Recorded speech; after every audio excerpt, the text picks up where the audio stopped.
Assalamualaikum warahmatullahi wabarakatuh. Perkenalkan, nama saya Ansor Muhajir ST. Saat ini saya mengajar di program keahlian pengembangan perangkat lunak dan game di SMK Muhammadiyah Kota Tasikmalaya, dan juga sekaligus sebagai mahasiswa PPG dalam jabatan kategori 1 gelombang 2 di Universitas Muhammadiyah Surakarta tahun 2023. Pada kesempatan kali ini saya akan mempraktikkan video PPL siklus kedua yang dilaksanakan secara luring. Pada pembelajaran kali ini menggunakan model pembelajaran problem based learning yang keseluruhan tahapannya akan dilaksanakan pada pertemuan kali ini. Mari kita simak bersama video PPL saya berikut ini.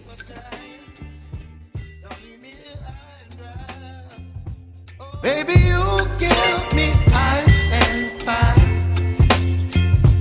You're giving me wind and rain. You're some kind of butterfly.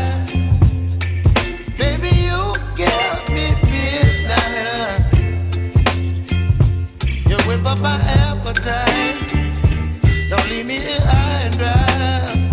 Oh,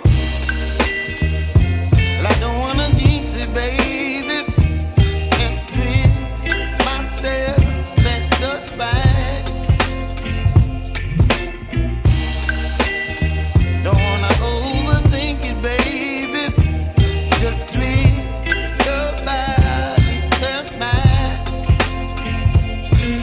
Baby, you give me ice and fire. You're giving me wind and rain. You're some kind of butterfly. Baby, you give me midnight. You whip up my appetite. Don't leave me here high and dry. Oh.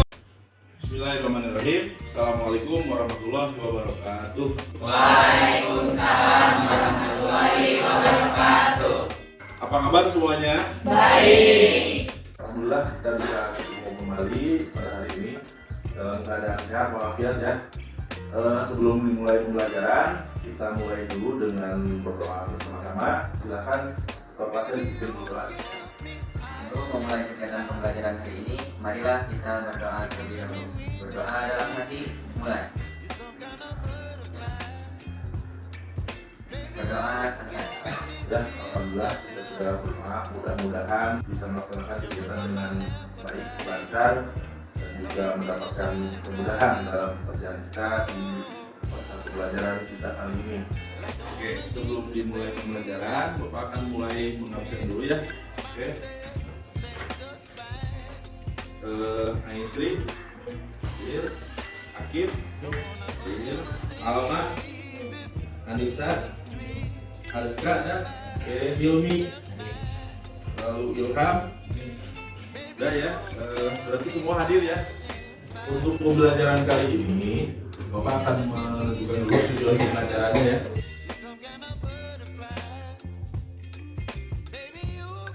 Ini adalah tujuan pembelajaran yang akan kita pelajari hari ini, di mana tujuannya adalah peserta didik mampu menerapkan aturan perancangan komponen basis data secara berkelompok ya. Setelah diberi paparan awal, nanti Bapak akan paparkan dulu mengenai soal studi kasus permasalahan untuk diselesaikan dalam bentuk rancangan IRD atau Entity Relation Diagram. Oke, hari ini kita akan membahas bagaimana menyelesaikan sebuah permasalahan.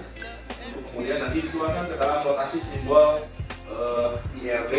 Jadi di pertemuan sebelumnya kita sudah belajar, kemudian hari ini kita akan belajar menggali permasalahan. Untuk kemudian kalian diharapkan mampu berpikir kritis bagaimana menyelesaikan sebuah masalah ya. Itu pertanyaannya adalah, apa yang Anda bayangkan ketika mendengar sebuah permasalahan? Oke, kira bagaimana? Tergantung permasalahannya sih Pak.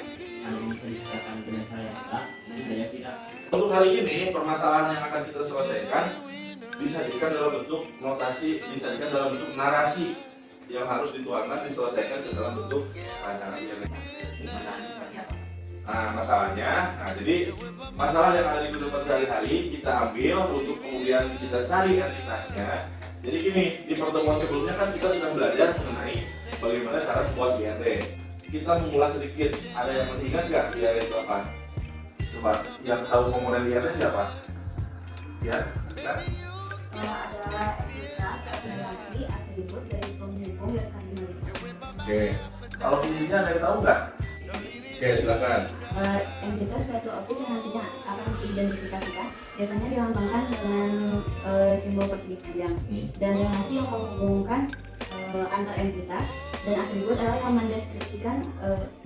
mendeskripsikan setiap entitas, dan garis penghubung adalah yang menghubungkan setiap entitas dan relasi. Aska barusan menjelaskan mengenai komponen IRT, diantaranya ada entitas. Ada entitas itu biasanya disimbolkan dengan lambang persegi panjang ya. Kemudian ada juga atribut, di mana identifikasi mendeskripsikan daripada suatu entitas. Kemudian ada relasi, garis penghubung. Terakhir ada kardinalitas. Kardinalitas untuk menentukan jumlah maksimum pada entitas atau pada keterhubungan relasi itu sendiri. Supaya lebih jelas, mari kita simak tayangan berikut ini. Ini sebuah contoh studi kasus permasalahan ya. Ini adalah contoh studi kasus yang harus diselesaikan dalam bentuk IRT ya, unitnya. Ceritanya adalah sebuah toko X menjual berbagai macam barang. Nah, toko tersebut memiliki banyak gudang. Gudang tersebut digunakan sebagai tempat untuk menyimpan stok barang dagangannya. Barang-barang yang ada di dalam gudang tersebut dikirim dari beberapa supplier.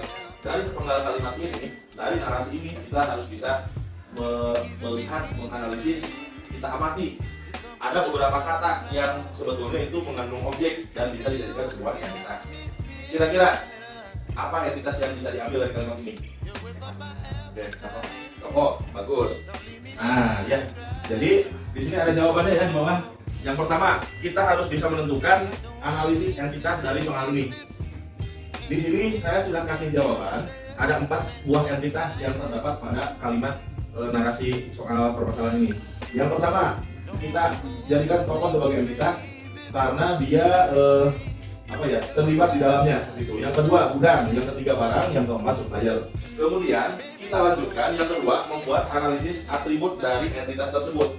Untuk toko, atributnya NPWP, nama toko, nama pemilik alamat gitu ya, kurang lebih seperti itu. Yang kedua untuk gudang, saya hanya ngasih 2 saja atribut sebagai sampel, nomor gudang, kapasitas.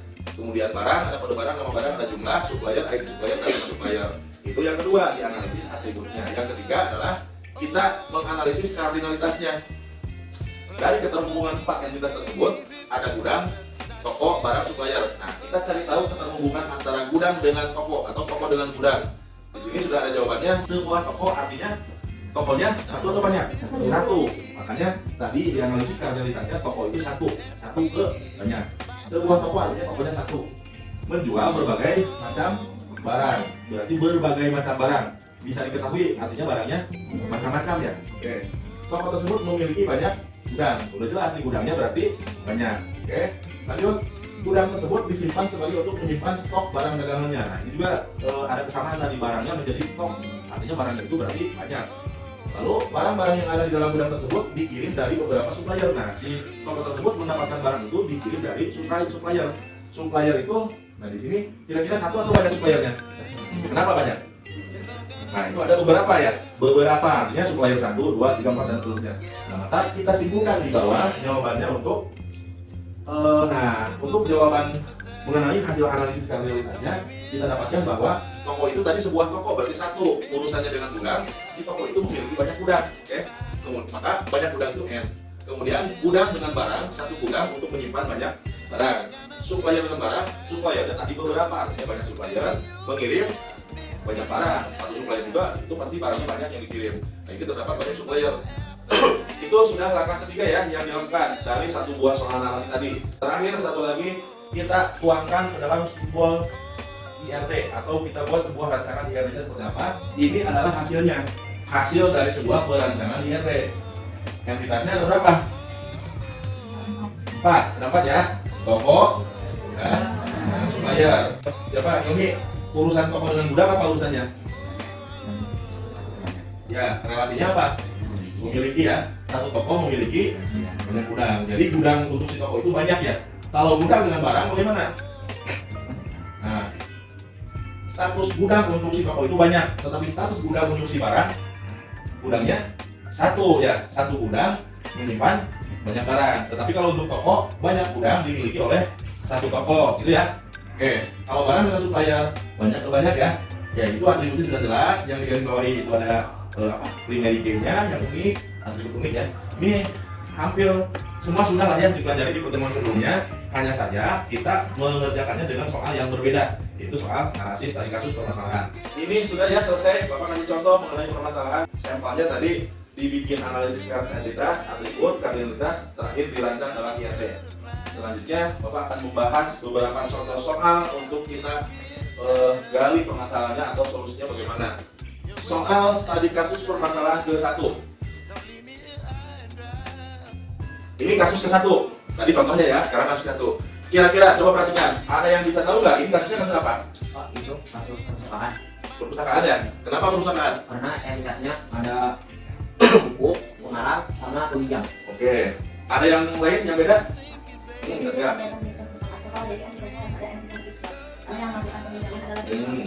Menurut Aska itu adalah perpustakaan lokasinya ada di sekolah, maka harus ada entitas apa siswa karena maksudnya di sekolah. Kalau menurut Ilham tadi yang bisa dianalisis entitasnya ada buku, peminjam, pengarang. Ada peminjam yang nggak ada siswa, hanya ada peminjam. Kalau menurut Aska harus ada siswa. Kira-kira ada yang lain berbeda? Ya, nah masuk akal nih. Kalau ada peminjaman maka harus ada pengembalian ya. Betul? Betul ya? Oke, mengenai tadi Aska, betul, kalau di sekolah idealnya ada entitas siswa. Sebagai apa? Sebagai peminjam. Kalau menurut Ilham dikatakan peminjamnya siapa ya? Mahasiswa kan itu ya. Kalau menurut Diana tadi, di mana ada peminjaman harus ada pengembalian. Nah, dua kata yang berbeda itu, peminjam dengan peminjaman.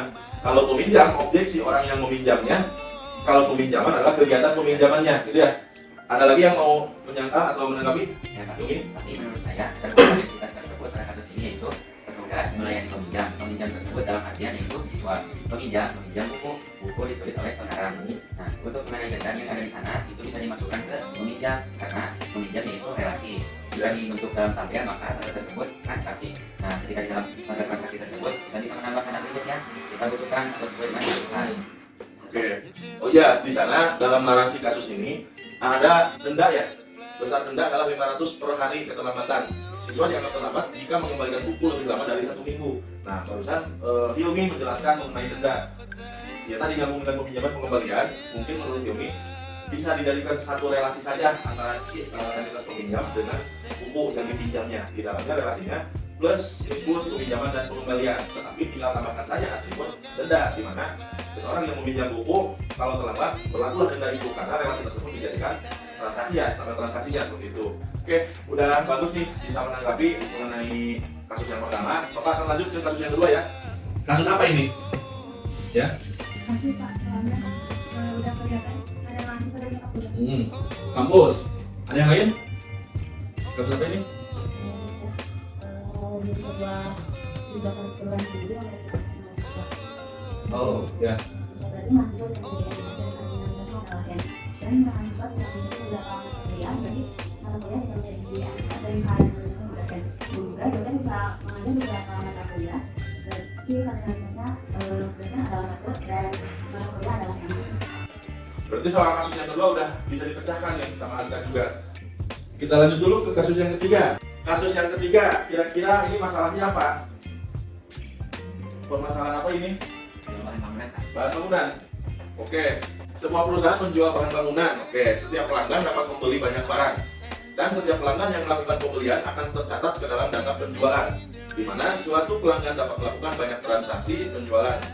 Dan setiap barang yang dikembalikan akan tercatat ke dalam data return. Klausulnya untuk satu barang hanya dapat diretur satu kali saja. Kita next ke kasus berikutnya ya. Studi kasus keempat. Kira-kira kasus apa ini? Pak, saya ingin bertanya dulu. Boleh, silakan Ilham. Dari kasus ini, inti permasalahannya adalah pengelolaan data transaksi yang masih dilakukan secara manual sehingga kegiatan transaksi di bengkel tersebut dirasa kurang efektif, terutama pada saat membuat laporan transaksi harian harus dicek satu-satu. Ilham sudah menjelaskan dari inti akar masalah dari permasalahan ini mengenai data transaksi yang dilakukan sehari-hari di sana masih menggunakan catat dalam buku manual ya. Kita lanjut ke soal berikutnya nih. Kasus yang kelima, tugasnya adalah mahasiswa dapat memilih mata kuliah. Ada juga ketiga entitas mata kuliah dan ruangan untuk 4 berarti ruangan, kan? Oke, kita next ya. Ini mudah ya. Kasus yang keenam. Iya, masing-masing bagian mempunyai pengawas dan pendek ini narasinya. Kita lanjut kasus berikutnya. Nah, ini kasus apa ini? Rumah sakit. Aduh, sistem informasi rawat inap rumah sakit. Silahkan kalian pahami nanti. Ini sudah jelas ada entitasnya, ada wah. Ini semakin menurut, jangan terjebak ya, dibaca saja. Nanti meskipun narasinya panjang, tetapi ini lebih konkret, muncul beberapa clue tentang entitasnya. Kita lanjut. Yang ke-8, kasus apa ini? Wah, iklan produk ya. Ini juga sama. Yang ditonjolkan dari kasus ini adalah intinya tentang penjualan produk, tetapi lihat ada poin-poinnya. Seorang penjual produk dapat menjual banyak barang. Ini mungkin kasus MLM ini. Kedua, seorang pembeli dapat membeli lebih dari satu barang yang dijual penjual. Artinya itu menunjukkan ciri-ciri pada kardinalitasnya.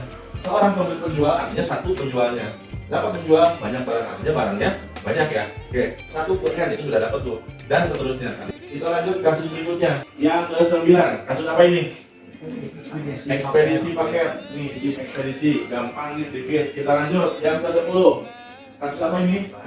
Restoran, rumah makan ya. Ini silakan pahami. Oke, ada 10 kasus ya. Ini udah selesai. Untuk yang tadi bisa menjawab, menanggapi apa permasalahan mengenai kasus permasalahan tadi, Bapak akan ngasih poin ya. Bagi yang tadi ada 5 orang. Siapa tadi? Anka, Yilmi, terus Ilham, Arkan, ada Diana ya. Oke, kasus-kasus ini silahkan kalian amati satu-satu. Untuk link materinya nanti Bapak kirim ke grup WA kelas.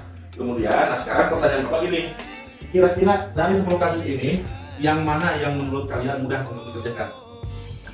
Ya, perguruan tinggi yang tadi ya, berarti kampus. Menurut Azka itu yang paling mudah. Ada lagi? Ilmi, rumah sakit yang barusan. Wah, tantangan tuh, panjang narasinya tetapi jadi challenge juga itu. Yang berikutnya ada lagi? Oke, Arkan. Kasus toko bangunan kok. Arkan lebih tertarik toko bangunan ya? Bangunan. Oke, ada lagi yang lain? Ilham? Ya, Perpustakaan. Itu seringnya dibahas di keseharian. Oke? Ekspedisi. Oke, ini di ekspedisi. Ada 5 tuh yang menentukan pilihannya mengenai kasus yang mana yang menurut dianggap paling mudah untuk diselesaikan. Tinggal nanti yang lainnya silahkan mengikuti temannya untuk berkelompok. Nah, untuk penentuan kelompoknya, yang menjadi penentunya adalah yang 5 orang barusan menjadi ketua kelompoknya. Yang lain silahkan mengikuti kira-kira lebih cocok dengan kasus yang mana. Oke, silahkan pembagian kelompok dimulai.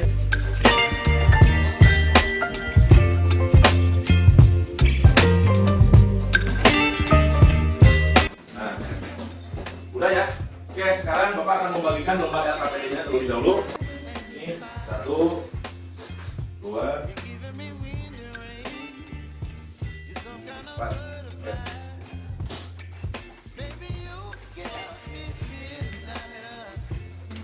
Oke, silakan dilihat lembar LKPD-nya. Di halaman pertama ada instruksi pengerjaan soal, aturannya seperti apa yang harus kalian kerjakan. Kemudian link materi sudah Bapak kirimkan ke WA Group. Silakan kalian buka mengenai materi kasus pembahasan yang sudah dibahas barusan di HP masing-masing. Don't wanna overthink it, baby. It's just me, your body, and mine. Baby, you give me ice and fire. You're giving me wind. Sambil mengerjakan LKPD-nya, Bapak akan observasi keliling untuk memantau pekerjaannya dan sambil menilai, melakukan penilaian keliling observasi ya. Silakan. Rumah sakit ya? Udah banyak? Ya. Udah. Kasus perguruan tinggi ya? Bangunan ya?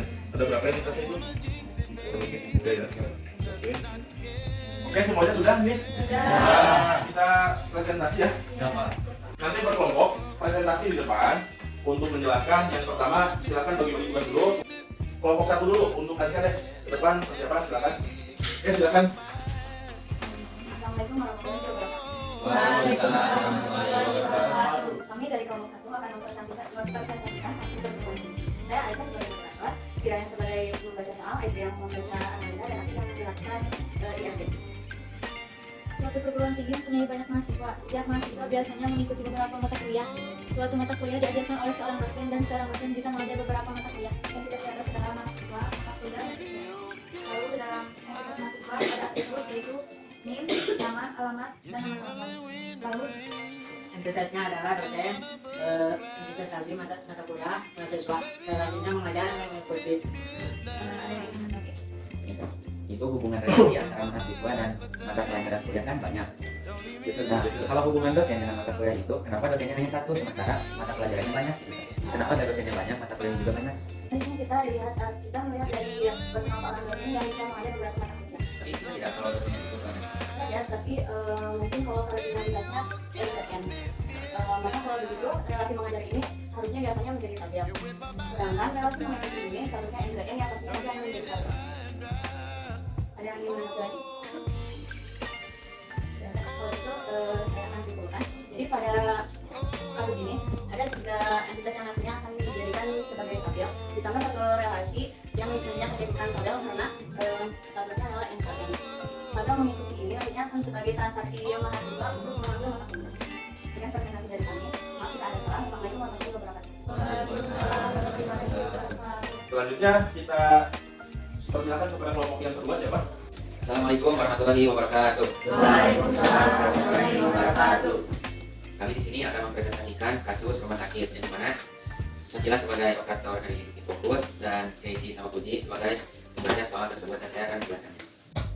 Sistem informasi rawat inap rumah sakit merupakan suatu sistem untuk mengelola informasi yang diperlukan di sebuah rumah sakit yang melayani pasien rawat inap. Dan selama di rumah sakit, pasien akan dirawat oleh perawat. Lalu perawat akan mendampingi dokter saat pemeriksaan. Dokter juga menentukan obat yang harus dikonsumsi oleh pasien. Dan bisa entitasnya yang 1 pasien, 2 kamar, 3 dokter, 4 perawat, 5 obat, 6 reka medis. Dan bisa pasien, ID pasien, nama pasien, jenis kelamin, nama lahir, nomor telepon, alamat. Bisa pasien dengan perawat banyak, perawat dengan dokter banyak kebanyakan. Nah, di sini entitasnya itu reka medis, kamar, perawat, pasien, obat, dan jika disimpulkan dari pasien yaitu 1 pasien konsumsi banyak obat yang ditentukan oleh dokter dan banyak dokter didampingi oleh banyak perawat, banyak pasien, lalu pasien memiliki rekaman medis. Nah, dari pasien juga pasien, 1 pasien menempati 1 kamar. Ada yang ingin ditanyakan atau masukan? Untuk rekam medis itu apa? Untuk rekam medis yaitu rekam medis itu berfungsi untuk menyimpan informasi dari pasien yaitu contohnya seperti riwayat penyakit, progres kesembuhan dari si pasien tersebut dan resep obat yang harus diberikan kepada si pasien tersebut. Tapi kan informasi tentang pasien itu bukannya hanya dokter yang tahu.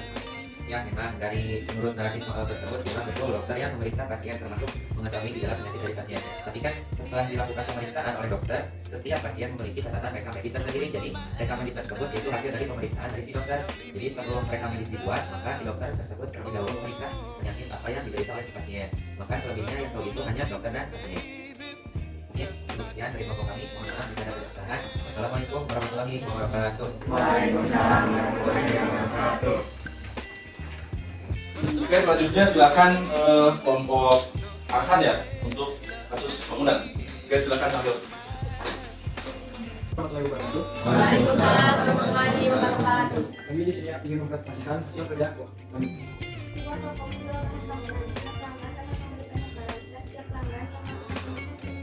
Tapi apakah penting rekrut sebagai entitas? Kenapa tidak dijadikan sebagai atribut saja? Lalu nanti cantumkan pada relasi pembelian dan nanti kita tambahkan atributnya sebagai rekrut. Saya kasih pelanggan, barang, dan rekrut untuk relasinya ada pembelian dan transaksi pembayaran. Kelompok Ilham, silakan maju ke depan untuk presentasi kasus perpus ya. Ya, Pak. Silakan. Baik, Assalamualaikum warahmatullahi wabarakatuh. Waalaikumsalam warahmatullahi wabarakatuh. Kami dari kelompok 4.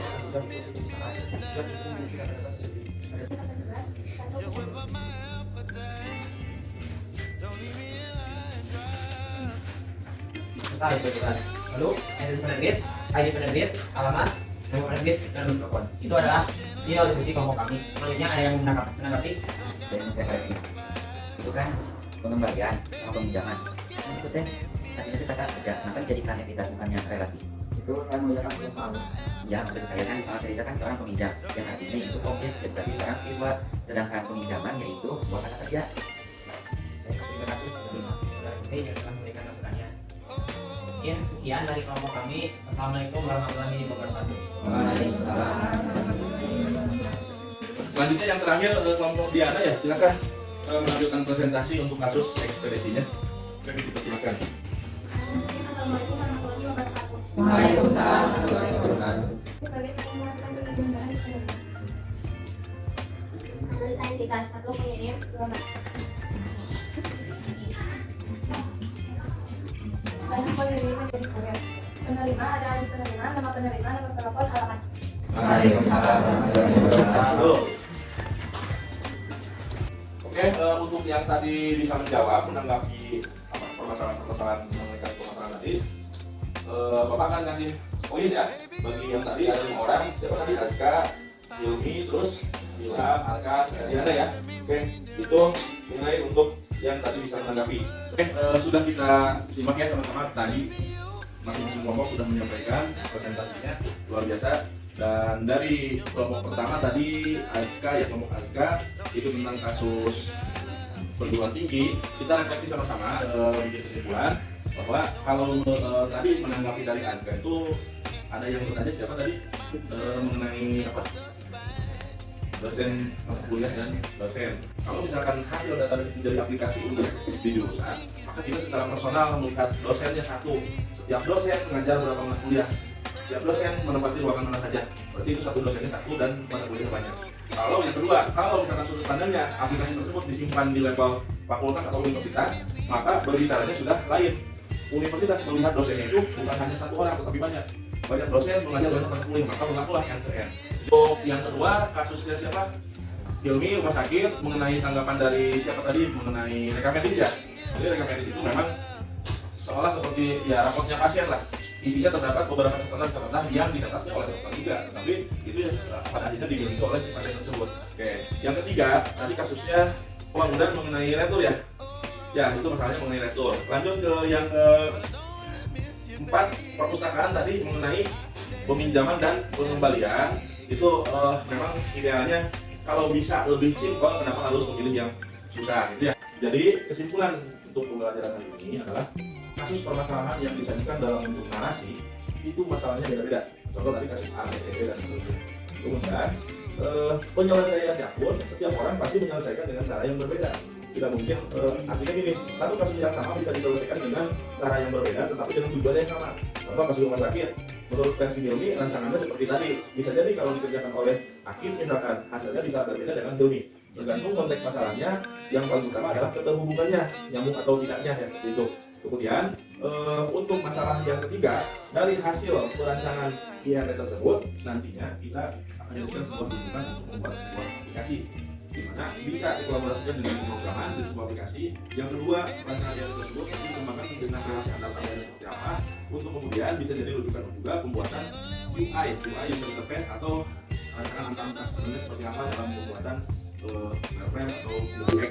Pembelajaran dalam bentuk soal narasi, tadi kasus narasi soal tadi, permasalahan seperti itu merupakan contoh implementasi daripada wawancara.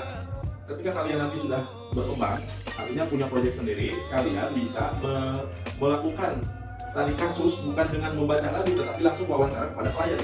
Oke, itu mungkin yang bisa disampaikan dalam pertemuan kali ini. Mudah-mudahan ada manfaatnya. Apresiasi ya bagi kelompok yang tadi semangat mengerjakan, kemudian aktif diskusi, lalu presentasinya juga bagus. Oke, terima kasih. Untuk materi, untuk informasi pembelajaran di pertemuan berikutnya, insya Allah kita akan membahas materi normalisasi ya. Yaitu itu, semoga kita bisa bertemu lagi ketemu di pertemuan selanjutnya. Sebelum diakhiri kegiatan hari ini, Bapak minta tolong kalian tolong isi dulu mengisi lembar refleksi yang ada pada link Google Form yang sudah dikirim melalui WA Group.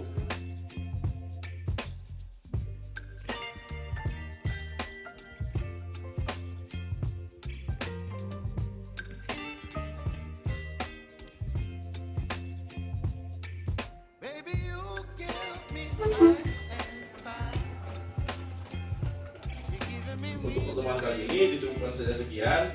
Mari kita baca hamdalah bersama-sama. Alhamdulillah. Oke, terima kasih. Assalamualaikum warahmatullahi wabarakatuh. Jadi bagaimana dari narasi soal ini dituangkan ke dalam simbol IRD ya? Oke, kita lanjut ya. Soal kasus berikutnya. Bapak mau yang tadi menjawab itu sebagai support kelompoknya. Saya simpulkan. Jadi pada kasus ini entitasnya kan karena dari kelompok kami masih ada sama itu nggak boleh.